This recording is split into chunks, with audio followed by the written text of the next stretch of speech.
Kidlat News Updates.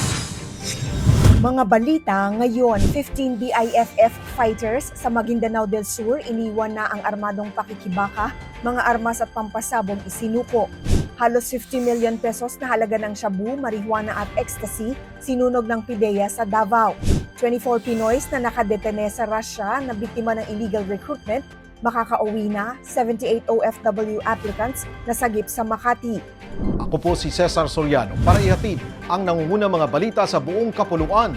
Ngayon, Panibagong dagok sa Bangsamoro Islamic Freedom Fighters o BIFF ang pagkalas ng 15 miyembro nito na voluntaryong isinuko ang kanilang mga armas at pampasabog sa Datu Saudi Ampatuan, Maguindanao del Sur nitong June 19.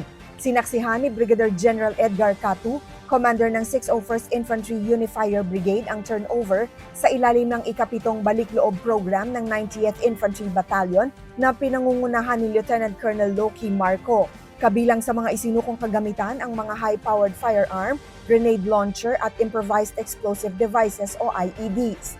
Ayon sa militar, indikasyon ito ng patuloy na paghina ng operasyon at impluwensya ng BIFF sa ilang bahagi ng Central Mindanao. Katuwang sa hakbang tungo sa kapayapaan ang mga lokal na pamahalaan, BARM, Philippine National Police o PNP at iba pang stakeholders sa rehiyon. Mahigit 48.6 million pesos na halaga ng iligal na droga ang tuluyang winasak ng Philippine Drug Enforcement Agency o PIDEA sa Davao City noong June 17 upang matiyak na hindi na ito muling makakalusot sa mga lansangan at komunidad.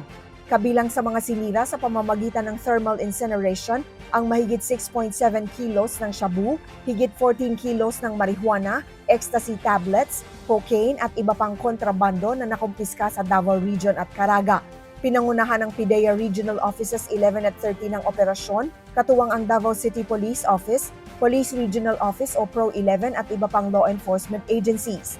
Ayon sa mga otoridad, bahagi ito ng legal na proseso sa ilalim ng Comprehensive Dangerous Drugs Act upang maiwasan ang anumang posibilidad na ma-recycle o muling makalat ang mga kumpiskadong iligal na droga sa merkado.